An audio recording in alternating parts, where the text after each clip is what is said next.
test. On today's edition, we're going over the proper way to set up PLCE.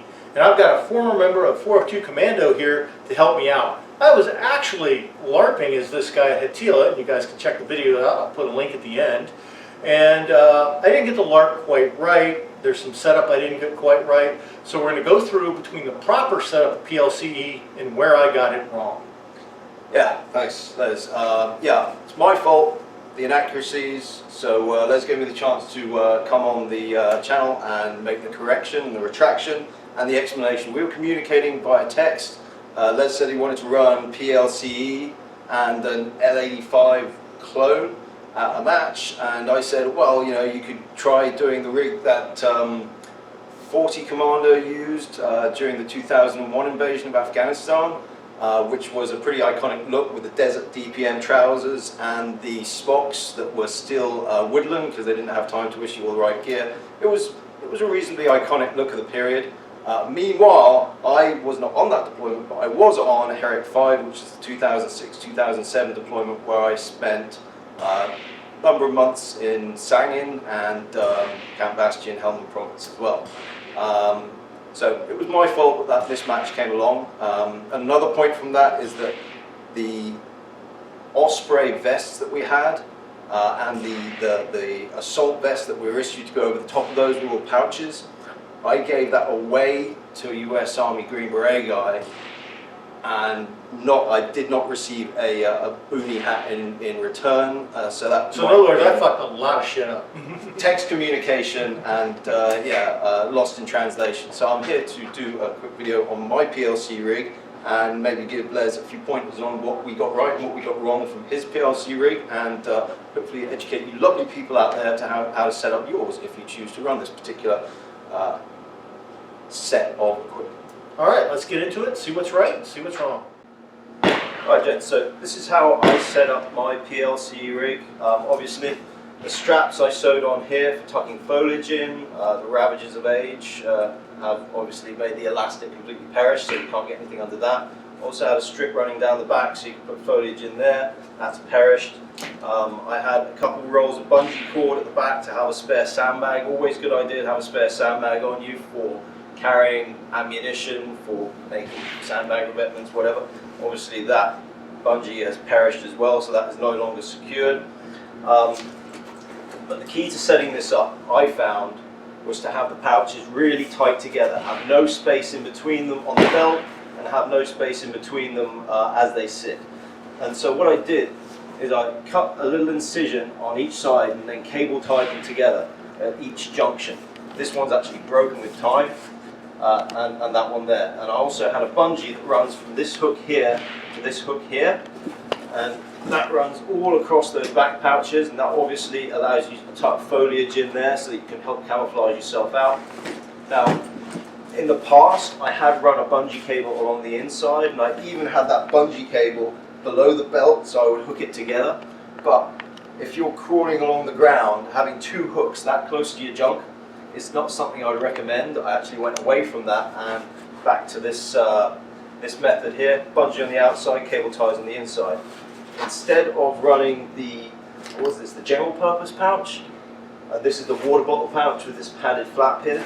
I managed to exchange all the GP pouches and get all water bottle pouches. I think the standard issue when you get it, you have an entrenching tool pouch that's supposed to go in the center. Then you get one of these general purpose pouches like this that goes on one side, one water bottle pouch goes on the other side. You're supposed to get mag pouches left and right, and that is what your yoke hooks into. Now the belt itself has these two little oblong eyelets, and those are supposed to come up either side of the GP pouch. What I did here, with the padded flap on the water bottle pouch, I cut a hole in it there, pushed the oblong eyelet up through it, and that's how I threaded my main yoke straps at the back. And either the ammunition pouch or the general purpose pouch come with these metal fasteners here. You have the option of either threading it through the triangle or through the top. Les here has threaded it through the triangle, I just found that the way that this flexes naturally gives you the angle you want to achieve, and the triangle aspect, although a nice design feature, just didn't really work out. This system, the PLCE system, is massively overbuilt, and it's very strong, very durable, and it's lasted a good long time. What I added is this hippo pad, or hip pad, and the MOD, they saw all the lads were buying these and using these, and they tried to copy it, but they didn't understand the features that made it good. And that is this slippery material here, and that rides on your hip and is supposed to slip over the trouser material instead of gripping it and causing that chafing. And marching and yomping many miles with this, it can cause you chafing, and that hippo pad with the slippery material will really help prevent that, which is why a lot of lads bought them. The MOD copy version had a mesh liner here, which didn't slip over the material. It actually bound to it and would actually cause a lot more chafing. Pretty unpleasant. The yoke obviously has these attachment points at the back and 2 attachment points on the ammunition pouch, or in this case I've taken a general purpose pouch and I've put it here. If you're a rifleman, you might want to plus up on mags and have 2 ammunition pouches. Each of these hold 3 each. But if you want to have more general purpose stuff, like a pouch that has frags in it, or batteries or spare mags, items which aren't going to fit in here, then the general purpose pouch is possibly a better option. I think when I was a saw gunner, I had general purpose on both sides, just so I could fit link or belt drums, or those plastic boxes would fit in here pretty good. So this is more a general purpose setup. And then with the yoke, I prefer to have it short at the back, long at the front. As you can see, these are pretty much at the fullest extent of their length. And the other thing that I did is I just ran this pace counter here. This is one I made myself, secured both at the top and the bottom, because if you're patrolling and you want to move them back up, I didn't want to have to take both hands off my weapon to pitch it at the bottom and then move them up. I want to keep one hand on the weapon, push them up without having to let go of that weapon. And also, because there's clips at the top and bottom, you can take it off and you can put that on a rucksack strap or another rig. These look cool, and I use them on selection courses and academic and on training courses. I never actually use them in real life. It just is a great idea that you don't seem to have time to use when you're actually doing stuff with all the complications and other things going on around you. And the other point I'm going to note is that most of the lads that I work with, including myself, would tape up these tabs here. You can see on Les's rig, they're loose, and these kind of end up being bent off at different angles. They just, to me, I don't know, maybe it's a bit of the autism, but it just looked kind of unprofessional, so I'd take these up on all of them. With practice, you can put them in fairly quick. Obviously, it's nowhere near as good as some of the more modern closures or the Alice closures. It's just fiddly. But what you can do, what some lads did and what I did on some pouches, is you can pull back this tab here, you cut this off entirely and just turn it into a Velcro pouch. So that will then, with magazines in it, I promise, it will just put down and Velcro down like that. I ran a pouch like that for my first ready mags for a couple of years, and then decided I wanted the security of using that. And if you don't have to cut it off, it just takes away an extra feature that you might actually want. It's a very secure system, I will say that. When that is done up, it's probably not going anywhere. All right, so now we've seen how to properly set it up. Now let's go through my rig and see what I got right and what I got wrong. Alright, so now we're doing a sort of an autopsy of the rig that Les used at, which match was it? Hattila 25 in Finland. That one. And so there's a few concessions here for the fact that it was a match. Obviously it had to have a pistol holster. The only way I've really seen a pistol integrated successfully with PLCE is to run it on a drop leg thigh holster, but you have to reach around your pouches to get to it, and then pulling it up might interfere, so you have to have it really low, so it just doesn't really work. Although I did see the CO of 3-Para during the relief in progress of Sangin, and he had put a pistol holster somewhere on his PLCE. The Para's always all around PLCE, but Lima Company 42 Commando coming in to relieve them, we were being issued all the new gear, and it was pretty cool seeing them rocking this stuff in action. So yeah, let's start the autopsy here. Obviously, I would not put a knife up on a shoulder here because that would interfere with the Bergen straps coming on and off. The interesting thing about the PLC Bergen that integrates with this is it doesn't have a proper waist belt. It has a belt, but it's only that it doesn't take any weight. It's only there to make sure it doesn't rock around when you're climbing over fences or obstacles. It's not a weight-bearing structure. The weight-bearing structure that goes on your hips is where the Bergen sits on the pouches at the top here, and that is how it translates some of its weight into your hips and spreads the load around. Just an interesting side note about how it's supposed to integrate. Obviously, if you're using this, you have to have a rucksack which has a short back system. It can't go down all the way. It's got to terminate around about here to rest on these pouches if you have any hope of spreading the weight. So this would probably be moved to the belt. That was a match allowance. Match expedient, as is the pistol holster here, which I hear you had a very hard time Nobody with. should ever use that holster under any circumstances. It is borderline unsafe. So moving on to the attachment points. You neglected to use the secondary strap here, PLCE. With every single pouch, there's two attachment methods. In the case of this general purpose pouch, you've got this side strap here and this side strap here, and then you've also got these buttons underneath, which is this tongue and sort of groove system. I don't know what the official term for it is. Once you figure out exactly where you want your pouches, you take these little tongues, you put them in the grooves in the belt, and then you put this Velcro over the top, button it down. But it's also got to go through these side straps. So to make this right, you've actually got to take the whole thing apart and slide everything off and then back on again. The water bottle pouches have this nice little padded bit, which I like, which is why I stole a bunch and used them. And they've also got the tongue and groove bit here, which is used correctly in this case. The belt comes with these oblong eyelets. You've threaded those correctly, although I have seen some people try and use the metal triangle pieces on the general purpose pouch for that. I didn't like the look of it. I didn't go for it myself. Then moving on, this one here.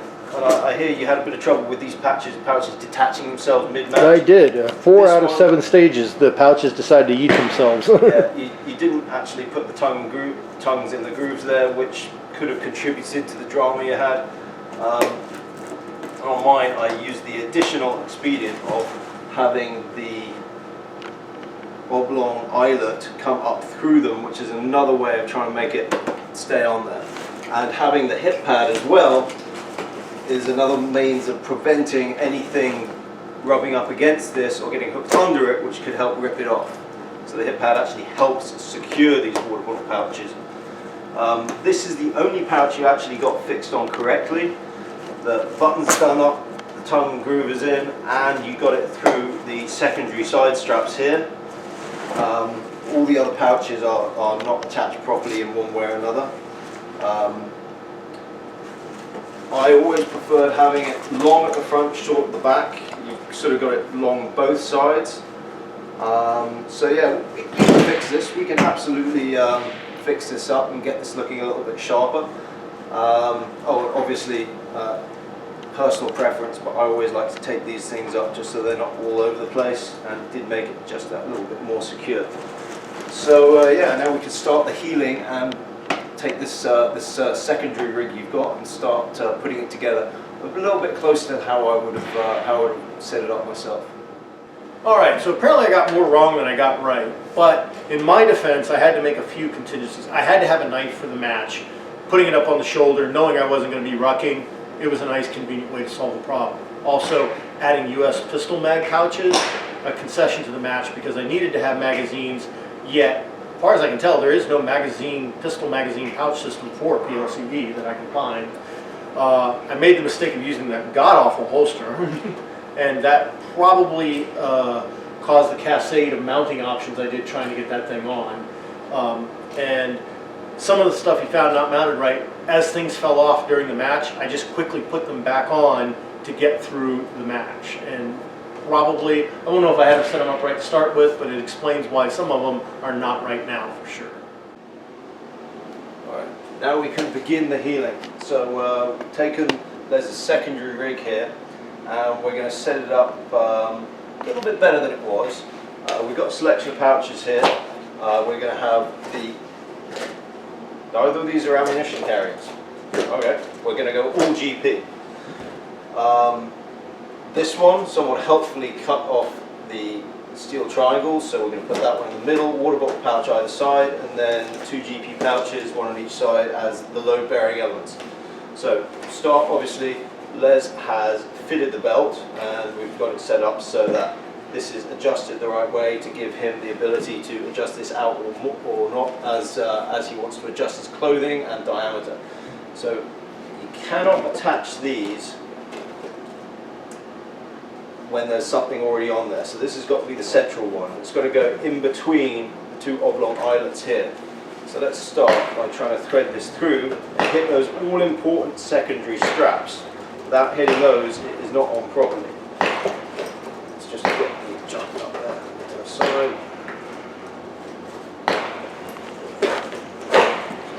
Pull this through. Get it centered in between those 2 oblong steel eyelets, and then we've got this jump underneath it.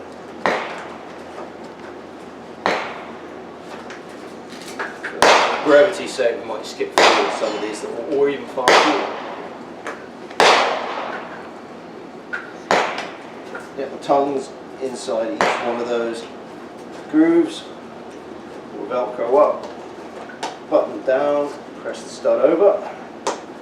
Right, and now you can actually start threading the yoke on. This obviously is not a DPM one. Did you say this is a Danish one or something? Danish M84.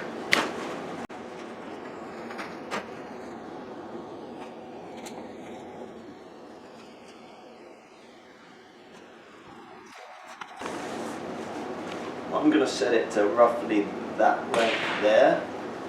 And then we'll figure out what we're going to do with the extra strap lengths.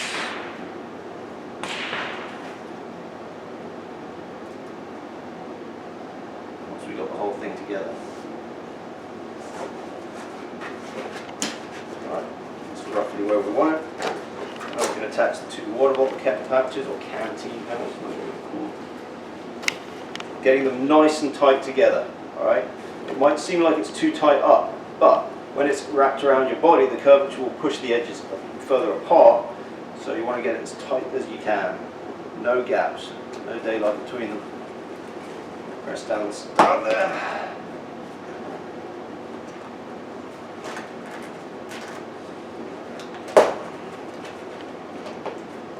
You got to roll them down from this side to the bottom.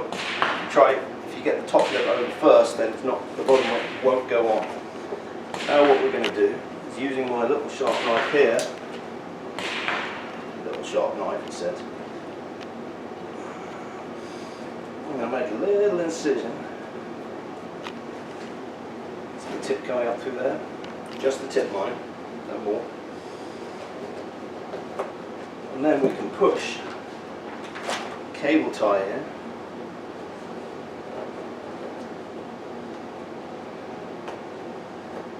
Actually got a hole in the bottom of the pouches here there. The vagaries of surplus.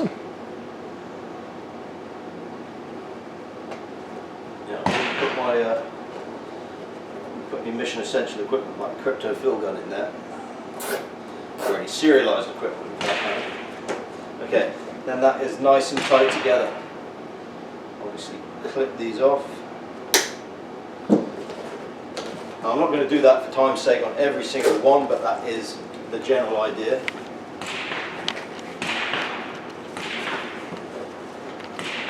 Tighten as close as you can. Do you have time for you to do it on every single one? You have as much time as you need. Okay, so test and see.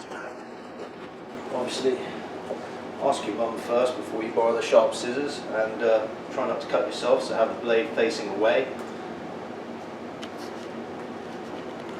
Always remember, boys and girls, safety third.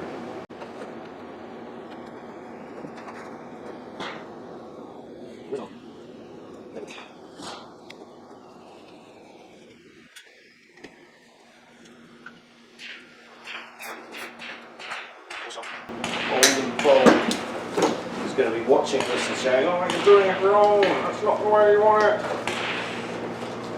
The pamphlet says you must have a minimum of this, this and this.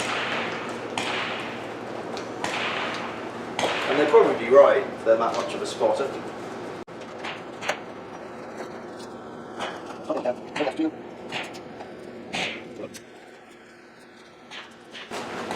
Once again, those buttons, you've got to roll them on from the top down. If you get the bottom over first, it won't go on properly.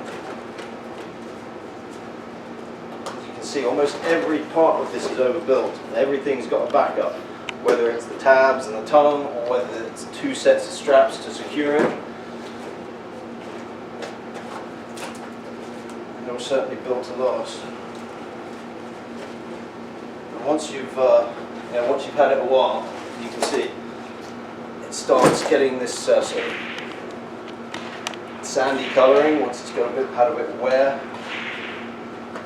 And some of these pouches are pretty old, as you can see that one is. Some of them are pretty new, they look like they've only been issued a couple of times. If you want to sort of prematurely age your webbing, put it in the tumble dryer a few times. Leave it out in the sun. I think in training we were required to clean our webbing off every single time, and if any dirt or dust or mud or anything was found inside that, we would get absolutely reamed out. So we would just put it straight in the washing machine at the end of an exercise and in the tumble dryer, and that helped to make it look as worn as you see it. Look nice and salty, I believe is the term. Yes.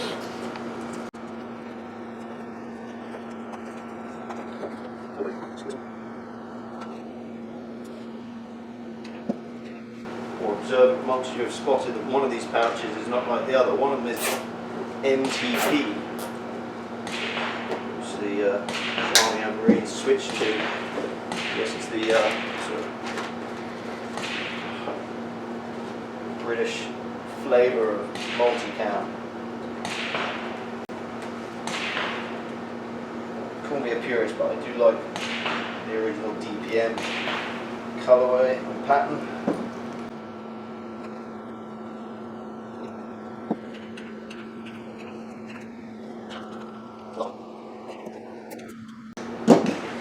Okay, now I think we'll add that bungee, and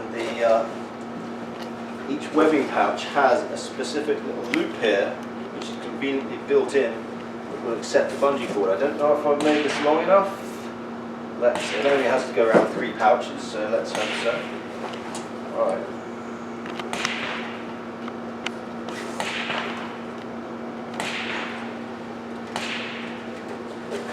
When you cut the bungee cord, got a smoke alarm in here, is there, Les? No, there's not. Yeah, cool. That I know of.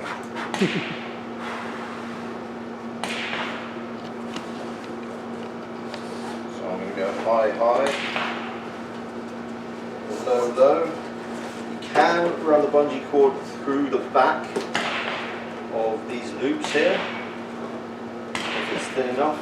We'll try and attempt that on the rear one. I think I did it before once. Yeah, you can see that goes through.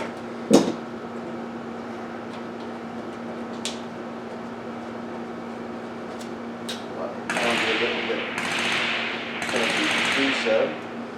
So I'm not going to try it again, except this one time to demonstrate.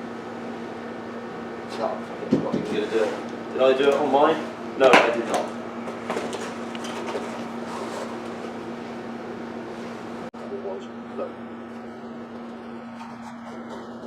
Right, put it through the loop and under,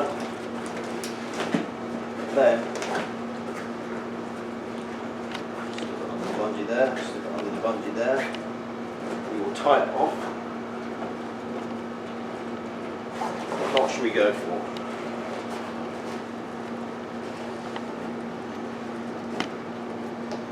Just a regular old granny knot. If you can't tie knots, tie lots. If there's an ML watching, then mea culpa, mea maxima culpa.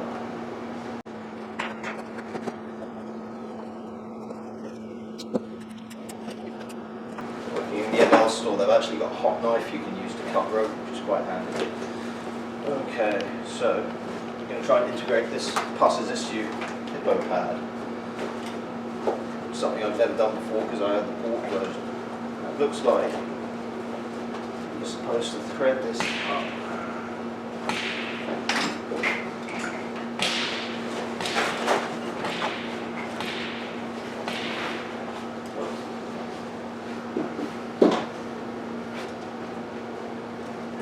Using a pair of pliers.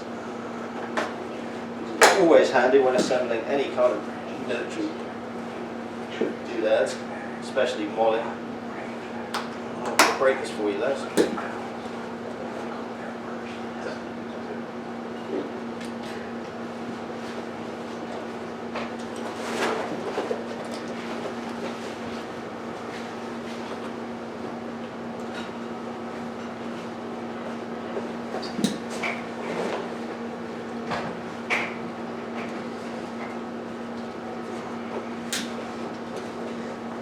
Very difficult for me.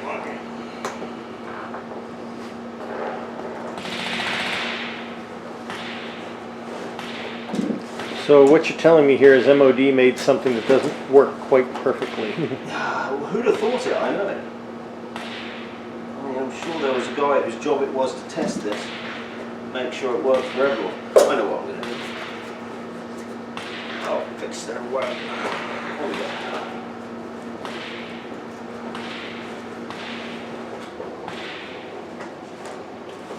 So now we can connect that.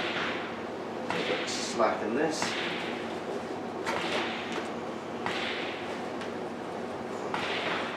Should go back down, but it's not going to, because it's going to be an awkward bugger. This one's going to be somewhat easier.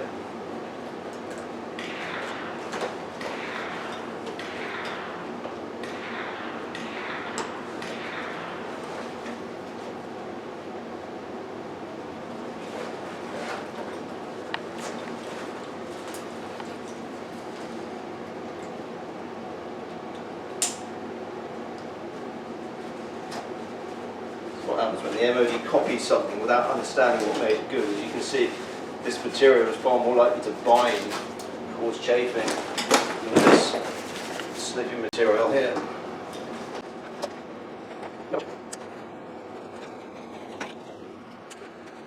Okay, that is still not quite happy with this thing. It's just sticking out a bit wrong. It's looking at me funny.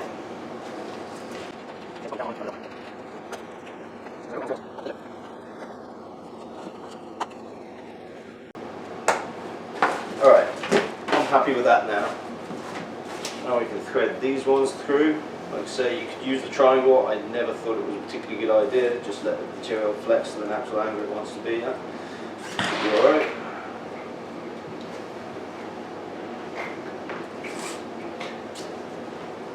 These ones I'm just going to thread down through here, back through the way they came, and then drag them underneath the hip pad there. I need to take them off.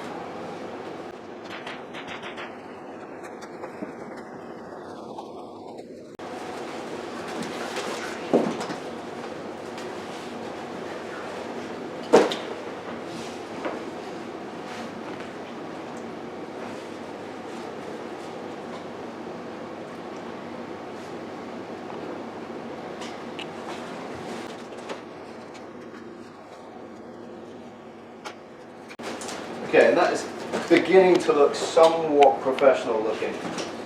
It's tight, shouldn't flop around. There's a few more stages to go through. Obviously this is size for Les, but not too far behind. As you can see, it's already starting to look a little bit better. And yeah, you could probably put a couple of pouches over the top of their pistol mag, something like that. You might even be able to mount the pistol holster right there and not have it used as a load-bearing structure. But yeah, we're already starting to get somewhere. If I was to go into more detail, I would use sniper tape or black maskings to tape this up, like I did with this one, here and here. Also, I might tape up all these tabs so they're flush like these ones. Little things you could add, but we are starting to get somewhere with this. And want to try it on? Yeah, absolutely. Okay. All right, so here we go. The rig is sized to me now. It's fitting hopefully properly. I've got to give it a good field test to see how it goes, and maybe the experiences I was having at Hatila will not happen again, because obviously I made some mistakes in setting it up. Thanks a lot, man, for helping me get this correct. Okay, it's come a long way, and if you do a little twirl here, you can see it's now nice and tight to the body. There's no gaps, they're not going to flop around. Just going to do that one up there. But inadvertently, we've also moved them further around to the sides. So it would be, yes, you can get close to the deck, yes, you can crawl around without any obstructions on your front, but to reach your ammunition or whatever you need to reach into is now further around to the side. So to kind of top this off and try and finish it out, I would say probably adding another pouch in order to shift the whole thing around so that you can probably get the belt buckle into the center would be a better way to finish it out. Maybe cannibalize that one in order to finish off this one, or get another pouch to go around about here so the whole thing can rotate a little bit and get it more centered so you can reach your ammunition and your immediate use nature. All right, cool. Well, I got stuff wrong. A lot of people said in both my video and the bloke's video that things were flopping around. There was a reason they were flopping around. We've now corrected the problem. I approached PLCE from the Alice point of view, which obviously is not correct. There's a whole method of using this equipment. Now that we've got it straight, we're going to test it in a future match and get back to you on how it worked. We'd like to thank you for tuning in to today's edition of Plce Test. Please comment, like, and subscribe, and tune in for future gear videos.